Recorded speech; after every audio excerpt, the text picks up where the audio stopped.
abram comigo as suas Bíblias, lá em Atos dos Apóstolos, depois ali de Gênesis, no capítulo 17, texto um pouquinho longo. Acharam aí? Quem achou, dá um glória. Glória a Deus, muito bom. Esse texto que nós vamos ler está inserido na segunda viagem missionária do apóstolo Paulo.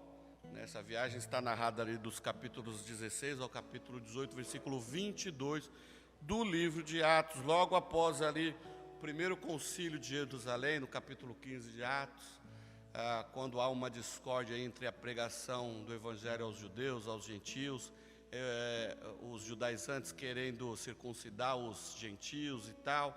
Então há uma séria discussão e depois eles chegam num acordo e enfim. Então Paulo é enviado então às igrejas para anunciar que o evangelho é muito bem-vindo em todos e que eles não precisavam se circuncidar. Então ele vai começando em Antioquia, vai passando por Tarso, Derbe, Listra, Troade, Filipos, Tessalônica, enfim, e ele vai chegar lá na cidade de Atenas. É a sua primeira vez que chega em Atenas, Atenas na Grécia, a tão famosa Atenas, né? O centro da cultura naquele momento, né? Toda a cultura estava alojada ali, grandes filósofos, né? Como Péricles, Sócrates, Platão, Aristóteles, né? Era ali da Grécia, então eles eram muito falados, ali anunciados. Ali o povo era um povo tudo inteligente, assim como nós aqui de Osasco, era um pessoal diferenciado. O problema deles é que eles eram um pouco mais arrogantes, né? Por serem muito inteligentes, por serem muito refinados, beirava a arrogância. Mas enfim, Paulo ele vai caminhando, ele vai observando algumas coisas. Quando ele chega naquela cidade, Paulo, como um homem muito inteligente, ele vai observando algumas coisas. Ele apenas não está naquela cidade de Atenas apenas andando pela rua. Paulo ele tinha um conhecimento histórico muito grande. Paulo tinha um conhecimento pelas viagens que ele havia feito, plantando igreja. Ele tinha um conhecimento vasto de vários lugares, de várias culturas. Paulo ele era um cara muito estudado, um homem esclarecido, um homem que conhecia teologia profundamente, um homem que conhecia filosofia profundamente, mas isto não era tudo. Paulo ele estava ligado nas coisas que aconteciam ao seu redor. Daqui a pouco eu vou falar um pouquinho mais sobre isso, mas cabe aqui um espaço para vermos que como cristãos nós não podemos estar alheio às coisas que acontecem no mundo por aí. Não é porque somos cristãos que a gente vai viver naquele mundinho quadradinho, sendo ignorantes das coisas que estão acontecendo, não. Precisamos nos atualizar das coisas, né? Nós não podemos usar o computador ou o celular apenas para o Facebook, porque as atualizações do Facebook nem sempre são verdadeiras, mas podemos ler um bom jornal, assistir um bom jornal, ler aí um portal de informações que sejam, né, autênticos, que sejam bons. Então o cristão ele precisa estar atento, andar olhando, observando as coisas, os lugares por onde andamos, enfim, o crente precisa estar atento a tudo. Há 3 domingos atrás, nós falamos sobre não perdermos oportunidades de anunciar o evangelho, não perdermos as oportunidades de pregar a palavra de Deus. Domingo passado a Renata falou sobre nós não nos acostumarmos com a presença de Deus, acharmos que está bom do jeito que está, nos aceitarmos, vivermos da maneira que estamos hoje. Não, vivermos ao contrário, pelo contrário, né? Vivermos numa busca cada vez maior de ter um relacionamento com Deus. Se hoje eu tenho um relacionamento bom com o Senhor, amanhã eu quero ter mais. Se hoje o Senhor tem falado comigo a respeito de algumas coisas, amanhã eu quero que Ele fale a respeito disso e de muito mais. Se o Senhor tem me enchido do Espírito Santo hoje, até a testa, eu quero que amanhã Ele me encha para cima do cabelo, até transbordar. E assim vai. Esse é o nosso relacionamento com Deus. Nós não podemos nos acostumar com as coisas do jeito que estão. E hoje eu quero falar um pouquinho mais a respeito de oportunidades, né? Como Paulo disse a Timóteo, pregue a palavra, esteja atento, esteja preparado para pregar a palavra a tempo e fora de tempo. Isso está lá em 2 Timóteo 4:2. E hoje nós vamos ver na prática isso que estamos falando. Hoje nós vamos ver na prática uma pessoa, o apóstolo Paulo, nos ensinando como não perdermos oportunidades. Quero lembrar aqui que Paulo está falando em Atenas para homens inteligentíssimos, né? Grandes filósofos. Mas Paulo, da mesma forma que ele falou com imperadores, com reis, com grandes filósofos, Paulo também soube falar com um simples agricultor, com aquele simples lenhador. Então, Paulo, ele conseguia falar com todo tipo de pessoa, e assim somos nós.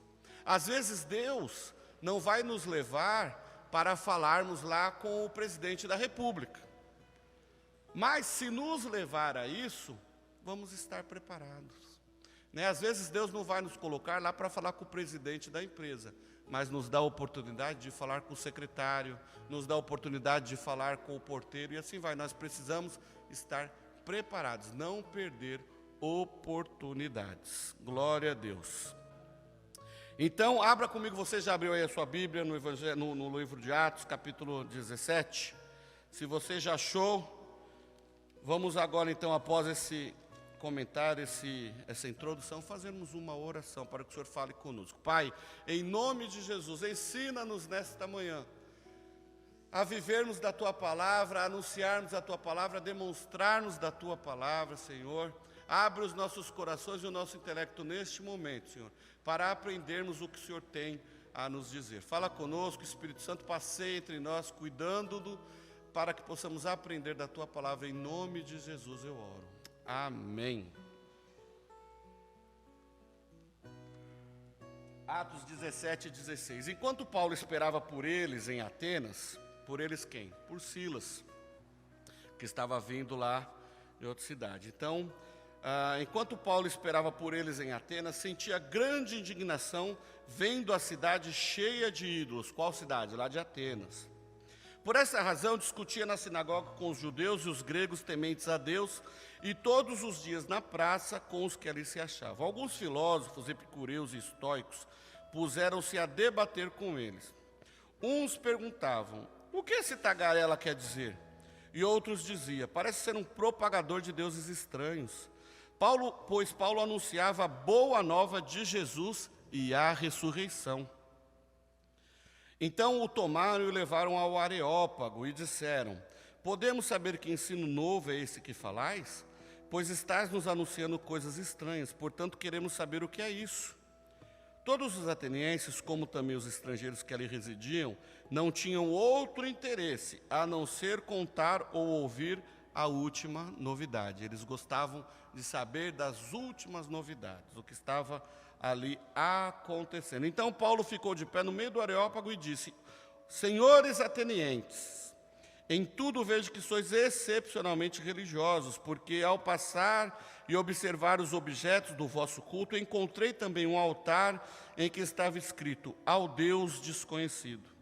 É exatamente este Deus que honrais sem conhecer que eu vos anuncio. O Deus que fez o mundo e tudo o que nele há, Senhor do céu e da terra, não habita em templos feitos por mãos de homens, tampouco é servido por mãos humanas, como se necessitasse de alguma coisa. Pois é Ele mesmo que dá a todos a vida, a respiração e todas as coisas. De um só fez toda a raça humana para que habitasse sobre a superfície da terra, determinando-lhes os tempos previamente estabelecidos e os territórios da sua habitação, para que buscassem a Deus e mesmo tateando pudessem encontrá-lo. Ele, de fato, não está longe de cada um de nós, pois nele vivemos, nos movemos e existimos, como também alguns dos nossos poetas disseram, pois dele também somos geração. Sendo nós gerados por Deus, não devemos pensar que a divindade seja semelhante ao ouro, ou à prata, ou à pedra esculpida pela arte e imaginação humana. Deus não levou em conta os tempos da ignorância. Mas agora ordena que todos os homens em todos os lugares se arrependam, pois determinou um dia que julgará o mundo com justiça, por meio do homem que estabeleceu com esse propósito. E ele garantiu isso a todos ao ressuscitá-lo dentre os mortos. Mas quando ouviram falar em ressurreição dos mortos, uns zombaram, outros disseram: sobre isso te ouviremos em outra oportunidade.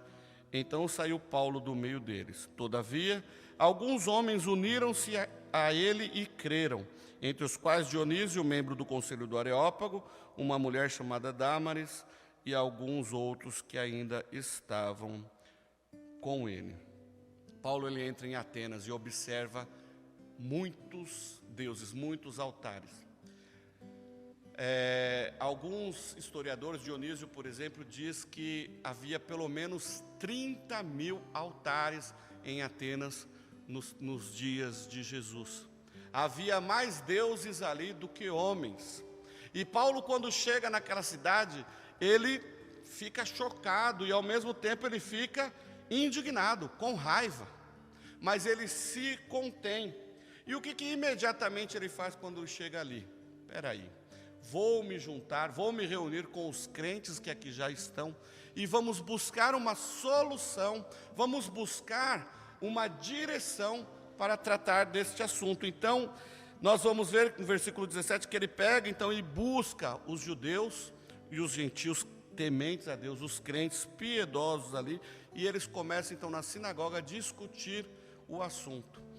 Era uma discussão, não uma briga, mas falar do que estava acontecendo e anunciar a Jesus. Nós vamos ver que ele ia à praça todos os dias a anunciar o Evangelho. Então ele se junta com o povo e se fortalece. Ali eles criam estratégias de evangelismo. Eu acredito que ali eles oraram muito. E quando Paulo diariamente ia à praça pregar, anunciar o Evangelho, a mensagem de Paulo era sobre Jesus, sobre a ressurreição. E claro, a gente vai ver implícito está que Paulo não vai falar só que Jesus veio e ressuscitou. Obviamente nós estamos vendo que Paulo narra toda a trajetória de Jesus, incluindo a sua morte e ressurreição. Para os atenienses, o nome de Jesus poderia ser novidade, talvez fosse ouvido, conhecido, mas a questão ressurreição era novidade, porque a maioria dos filósofos ali, principalmente os estoicos e os epicureus, eram ateus. Então os estoicos, quando ouvem falar na ressurreição, eles não acreditavam em vida após a morte. Então do que esse homem está falando, do que Paulo está falando? Eu quero saber mais sobre isso. A praça onde Paulo estava, o Ágora, era uma espécie de um mercado, um centro onde toda a população estava ali.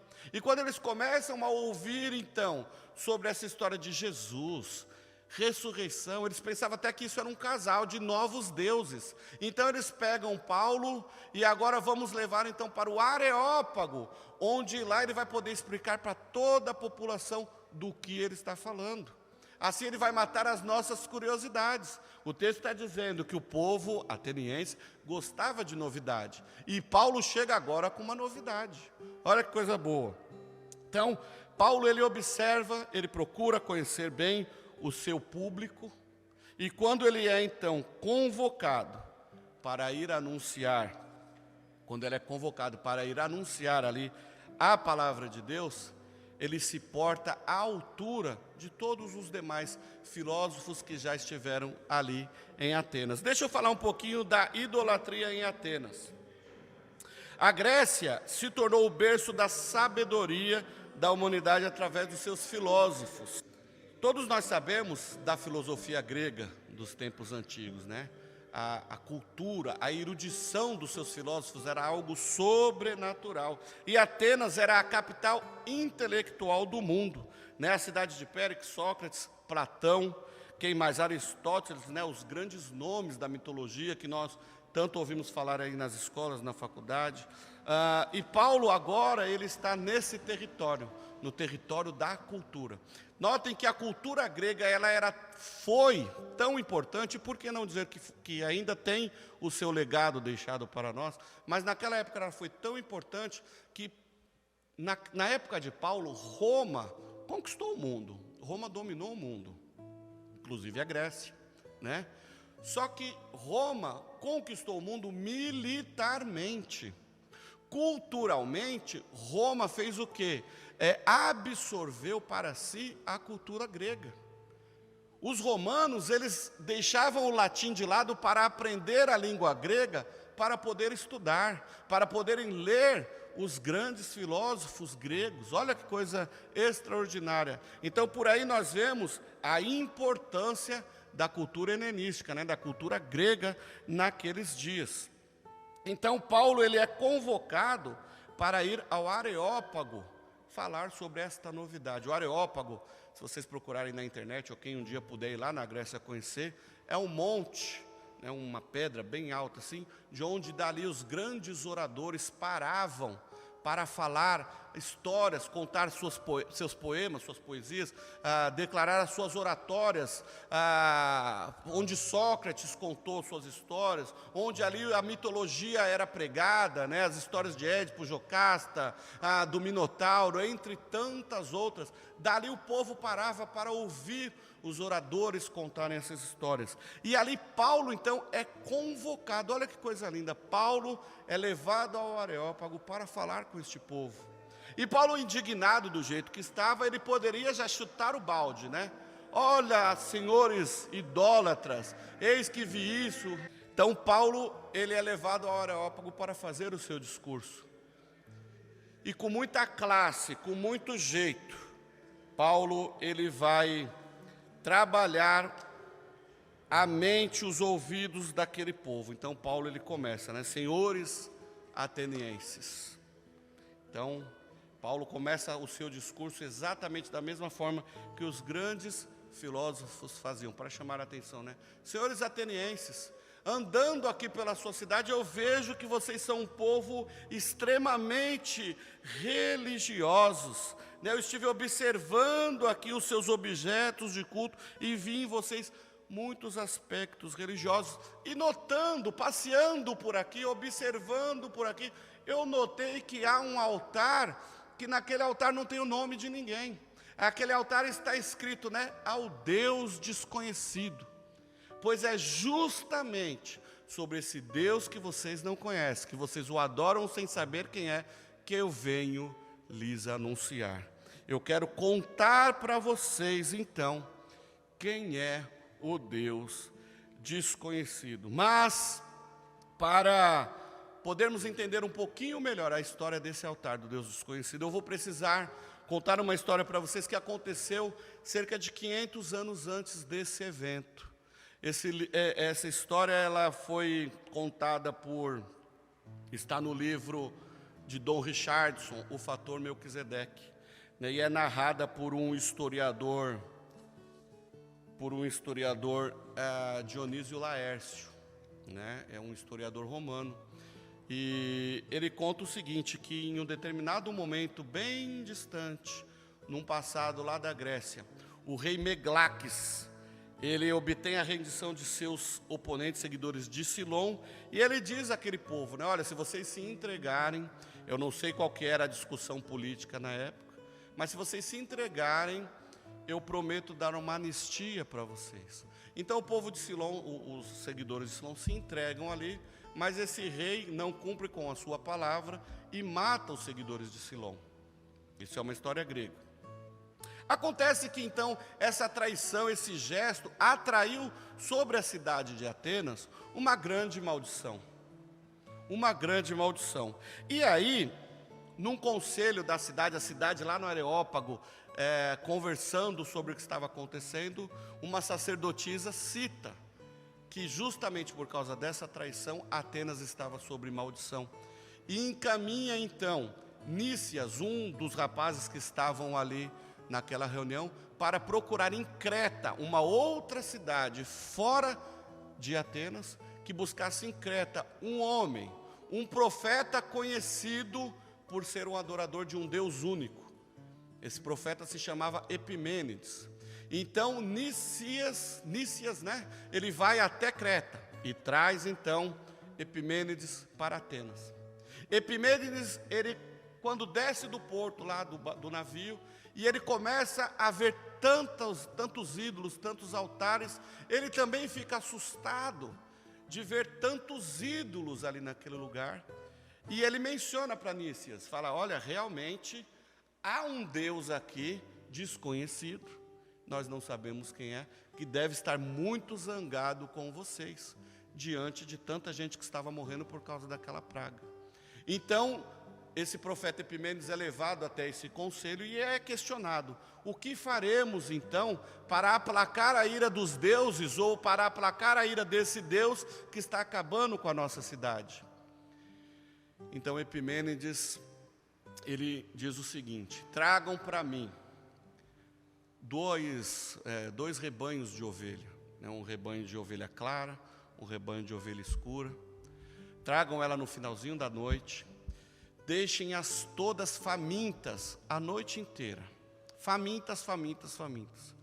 E no outro dia de manhã, então, e tragam-me também pedreiros com argamassa, com tudo prontinho para construirmos altares. Então, no outro dia de manhã, estavam lá os rebanhos, e aí Epimênides diz o seguinte, todas elas estão famintas. E pense que descendo a colina de Marte, né, ali o Areópago, haviam grandes pastos, aquela coisa linda, um banquete para aquelas ovelhas. Então Epimênides diz o seguinte, vamos soltar essas ovelhas agora, elas estão todas famintas. Aquelas que pararem diante de um montinho de grama ali, e elas não comerem, e se ajoelharem e deitarem, essas ovelhas deverão ser sacrificadas. Bom, enfim, as ovelhas descem então ali, e realmente, aí daqui a pouco está descendo, realmente ouve-se então um grito de uma pessoa, olha, uma ovelha parou aqui. Só que aí se nós pararmos, poxa vida, foi só uma ovelha, devia estar doente, né, e por isso não comeu, mas daqui a pouco começa a gritaria, parou outra aqui, parou outra ali, diversas ovelhas pararam diante da graminha ali para comer, e deitaram, né? Então, Epimênides vai até lá e diz o seguinte, agora em cada ponto, em cada lugar, onde uma dessas ovelhas se deitaram, construam um altar, e ofereçam ela em sacrifício. E assim foi feito, isso tudo foi feito. E aí o que aconteceu? A praga cessou, a praga acabou. Quando a praga cessa, então aí o que acontece? Quando a praga cessa, o que nós vemos acontecer? Poxa vida, lembre-se que era um povo politeísta, um povo que precisava de colocar nome em Deus para tudo.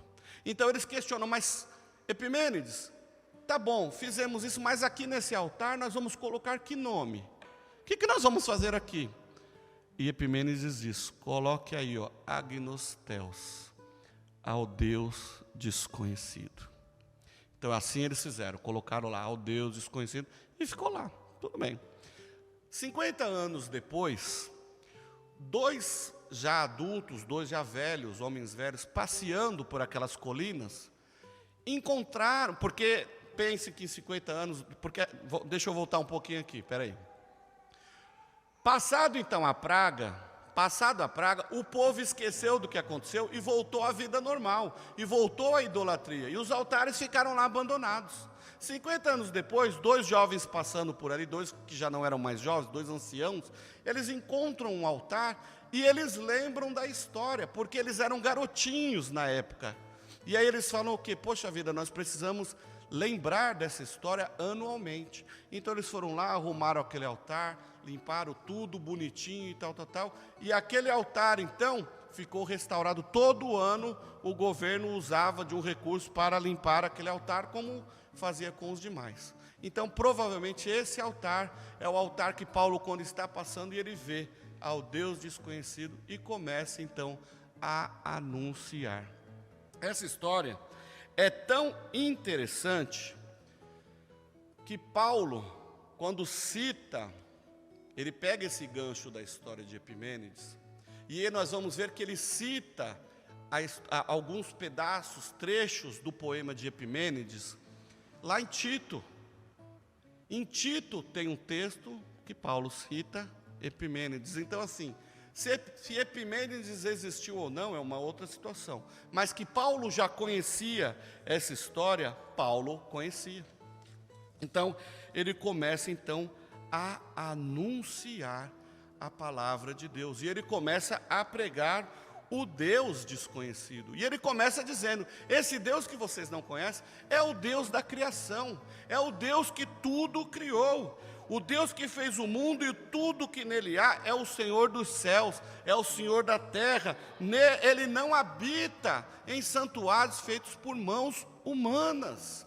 Esse é o Deus que vocês não conhecem, que agora eu vou desvendar para vocês.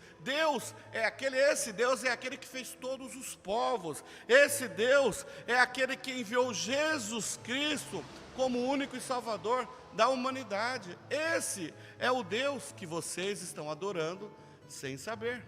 Os estoicos, então, que não acreditavam em Deus, que eles eram panteístas, eles acreditavam que Deus estava em tudo e em todas as coisas, inclusive até na natureza, eles começaram a questionar a Paulo, né? Os estoicos enfatizavam o fato de Deus não necessitar de coisa alguma, e Paulo, ele reforça essa ideia. Só que Paulo, ele não reforça essa ideia endossando o que aqueles filósofos estavam dizendo, não nesse mesmo sentido, porque nós vamos ver que a Bíblia fala que Deus não habita em templos, que Deus não habita em coisas feitas por seres humanos. Se nós podemos ver isso lá em Salmo 50, a partir do versículo 8, Deus não habita em tendas, Deus não participa, não habita em nada que é feito pelas mãos humanas. Então Paulo vai pegando o gancho do próprio conhecimento daqueles filósofos e vai aplicando a retórica àqueles homens. Olha aí, nós vendo como é importante o cristão estar atento a todas as coisas que acontecem ao seu redor, né? A grande novidade do Evangelho que o povo ateniense estava querendo saber era essa, que Deus estava entre eles, mas que queria habitar no coração de cada um deles. Uma grande novidade do Evangelho é justamente a proximidade e a intimidade que o homem pode ter com Deus. Deus não habita em templos, Deus não habita em ídolos, mas Deus quer habitar no seu coração. Deus quer se relacionar com você, Deus quer ter intimidade com você. Versículo 27 diz, né, que Deus fez isso para que os homens o buscassem e talvez tateando pudessem encontrá-lo, embora não esteja longe de cada um de vós, pois nele vivemos, nos movemos e existimos. Olha que frase linda, pois nele nos movemos, pois nele existimos e nele vivemos. Só que é um trecho de um dos poemas de Epimênides. Paulo está mostrando aqui que a cultura deles mesmos, as lições que eles mesmos, as lições de vida que eles mesmos aprendiam, podiam ser usadas em favor da mensagem de Paulo. E Paulo cita isso. Paulo vai citar também aqui, como disseram os poetas de vocês, todos somos descendência dele. Paulo está se referindo, obviamente, aqui, a que todos somos descendências de Adão, que vem de Deus. Só que aqui Paulo está citando um poeta ateniense, o profeta Aratus. Então, eu pego essas coisas e fico imaginando, poxa vida, o cristão não pode ser ignorante, o cristão não pode ser alheio às coisas que acontecem ao seu redor. Por isso que o cristão não somente pode, como deve estudar. Sabe, ele deve buscar outras línguas, outras profissões, se especializar no que faz, porque tudo na nossa vida vai convergir na evangelização, vai convergir na glorificação do nome do Senhor. Ontem eu estava falando com uma jovem aqui, ela falando que já era formada há 7 anos e que agora resolveu estudar de novo, fazer uma nova especialização, porque vai ser útil tanto na vida profissional dela, quanto aqui para cuidar das crianças. Eu falei, é isso, é exatamente isso. Todas as coisas que fazemos deverão convergir na pregação do Evangelho, na glorificação do nome do Senhor, na exaltação ao nome de Deus, aonde nós estivermos. Você é um contador, uma contadora, especialize-se, porque você terá a oportunidade de anunciar, de demonstrar a Cristo no seu trabalho. Você que é um porteiro, você que é um zelador, você que fica lá em cima, pendurado, lá limpando, é isso. Aonde você estiver, se especialize. Não fique alheio num mundinho fechado, pensando que as coisas não estão acontecendo, porque estão acontecendo. Nós não somos do mundo, mas no momento nós fazemos parte deste mundo e precisamos estar atentos a tudo que acontece ao nosso redor. E eu lembro aqui, quando eu era bem pequenininho,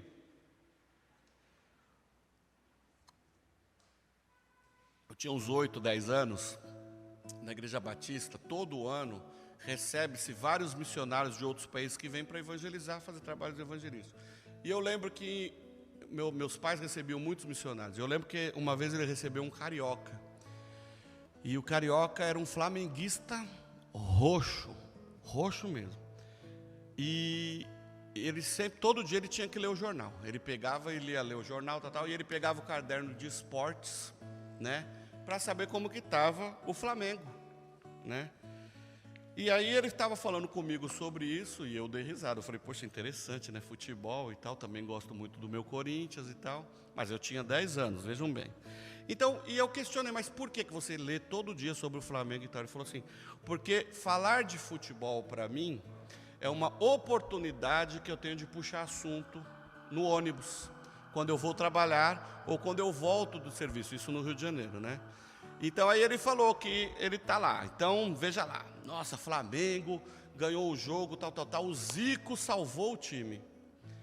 Aí ele falou que ele pegava o gancho, olha, o Zico salvou o time, mas eu quero falar para você, ele puxava o assunto com o cara aqui do lado, né? Ó, o Zico salvou o Flamengo, mas eu quero falar de alguém que pode salvar a gente de algo muito maior. E começava então a falar de Jesus Cristo e da salvação, do plano da salvação. Ah, o Flamengo perdeu, não ganhou.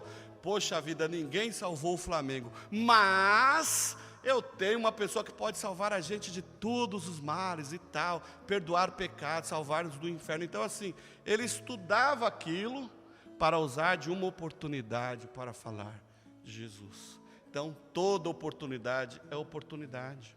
Agora o que está pegando na mídia agora? É o menino lá que foi espancado lá no Rio Grande do Sul, né? Foi espancado lá no Carrefour e tal. É o grande assunto do momento. Quantos pontos aí nós podemos pegar para falar de Jesus? Os agressores, a gente poderia falar, poxa vida, se esses homens conhecessem a Cristo, não teriam feito isso. O agredido, se conhecesse a Cristo, talvez não teria acontecido isso. Mas se tivesse acontecido, poxa vida, ele foi para a glória. Então, assim, tem várias coisas, né, que poderiam. A questão da região, da sociedade, da comunidade. Se nós vivêssemos numa sociedade que conhecesse a Cristo, talvez isso não teria acontecido. Então, assim, dá para tirar vários ganchos deste acontecimento, desse triste acontecimento, para falarmos de Jesus Cristo. São muitas coisas. Então, assim, oportunidades não faltam para anunciarmos a Cristo. E Paulo está nos ensinando isso. Então precisamos estar atentos às oportunidades que o mundo nos dá, as oportunidades que a terra já foi produzindo para nós. Né? Olha que dia lindo, este é o dia que fez o Senhor. E aí, meu amigo, temos muitas oportunidades para falarmos do Senhor. Se está sol, tem como falar do Senhor. Se está chovendo, tem como falar do Senhor. Em tudo e em todo tempo dá para anunciarmos do Senhor Jesus. E é interessante que Paulo vai deixar isso bem claro, né?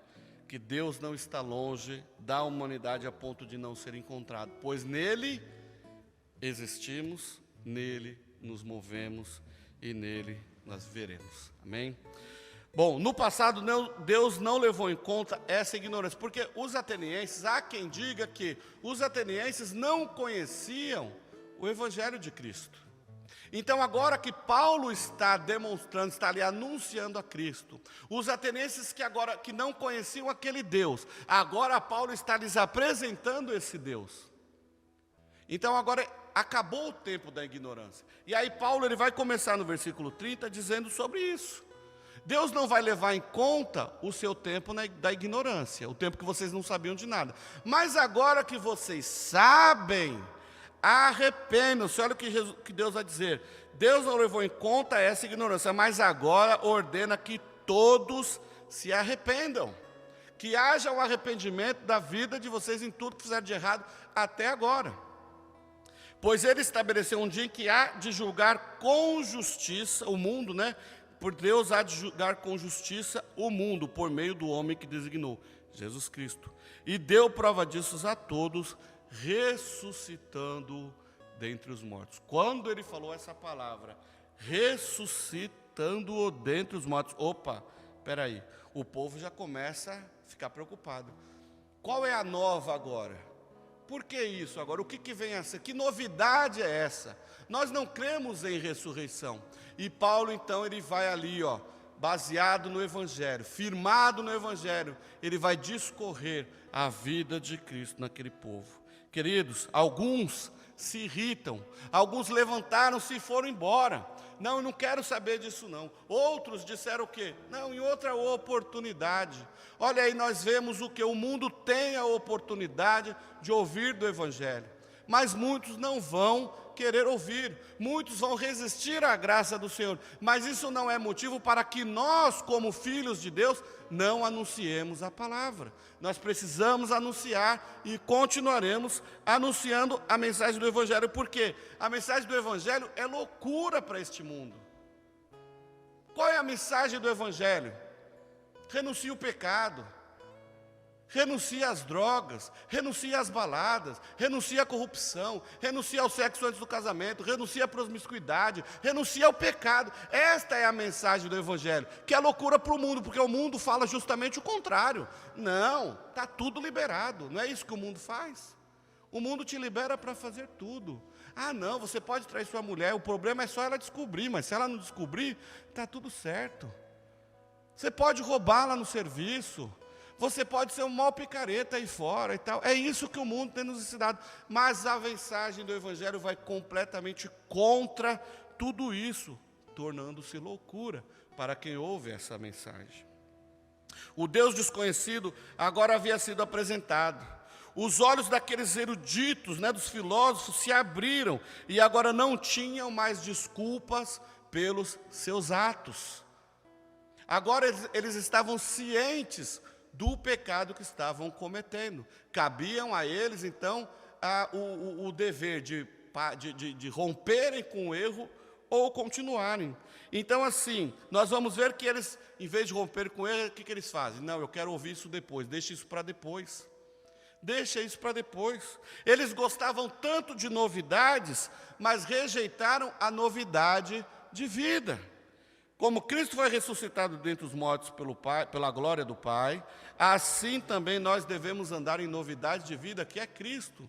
Aqueles homens que ficavam o tempo todo atrás de novidades, rejeitaram a novidade de vida. Eles queriam ouvir novidades, mas não queriam ouvir a verdade. Olha como é diferente as coisas. Muitas vezes o mundo quer ouvir um monte de coisa, mas não quer ouvir a verdade, porque a verdade confronta, a verdade dói. Muitas igrejas por aí pregam o que o povo quer ouvir, porque não machuca. E muita gente está nas igrejas querendo ouvir o que quer, não a verdade. A verdade esvazia igrejas. Com igrejas que têm a motivação equivocada, ela é esvaziada quando a verdade é pregada. Irmãos, nós anunciamos a verdade, nós devemos viver a verdade. E quem é a verdade? Jesus Cristo, João 14,6, eu sou o caminho, eu sou a verdade e eu sou a vida. Ninguém vai ao Pai se não for por Ele. Então eles queriam ouvir novidades, mas não queriam ouvir a verdade. Resistindo, um coração duro, corações duros resistindo à maravilhosa graça do Senhor. Inclusive começam a zombar de Paulo, Os estoicos, provavelmente os picureus também, que faziam parte desta galera que resistiram duramente à mensagem do Evangelho. Homens importantes, porém tem uma coisa, homens importantes ouviram a mensagem do Evangelho. O texto diz, Dionísio, Damares e outros deram ouvido à voz do agora Deus conhecido. E com certeza se arrependeram do tempo da idolatria que eles viveram, e suas vidas nunca mais foram as mesmas. Queridos, nosso papel, como aprendemos aqui nesta manhã, estou caminhando já para o final. Nesta manhã, o nosso papel é de não perdermos oportunidades de falarmos de Jesus. Muitos vão zombar, muitos vão rir, muitos vão criticar, muitos vão levantar, vão sair rindo mesmo da nossa cara, vão sair zombando.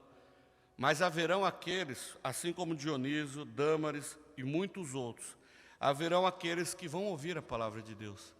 E a palavra de Deus vai fazer efeito. Eles vão abrir o seu coração para o Senhor. Eles não vão resistir à graça de Deus.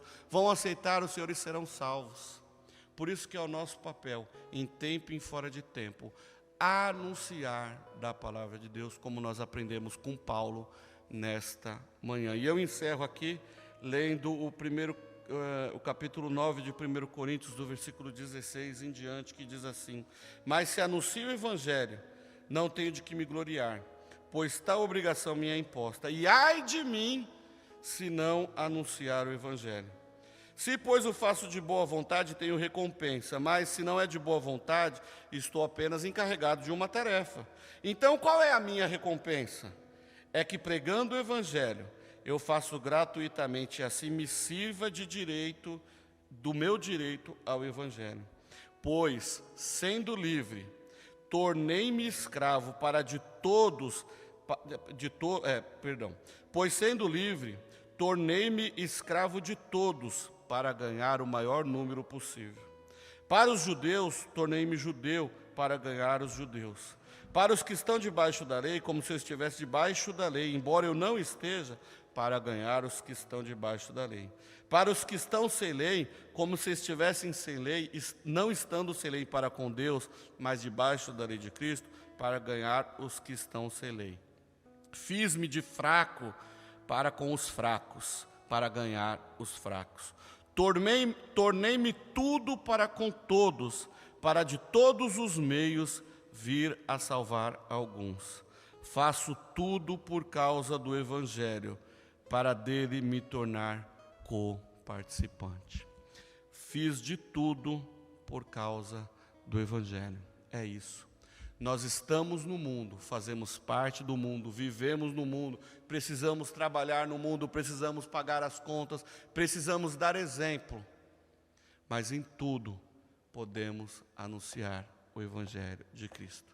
Fazemos parte deste mundo, mas não vivemos deste mundo. Dá para entender? Nós somos forasteiros aqui. Tá bom? Que Deus nos abençoe. Eu quero que você curve sua cabeça agora.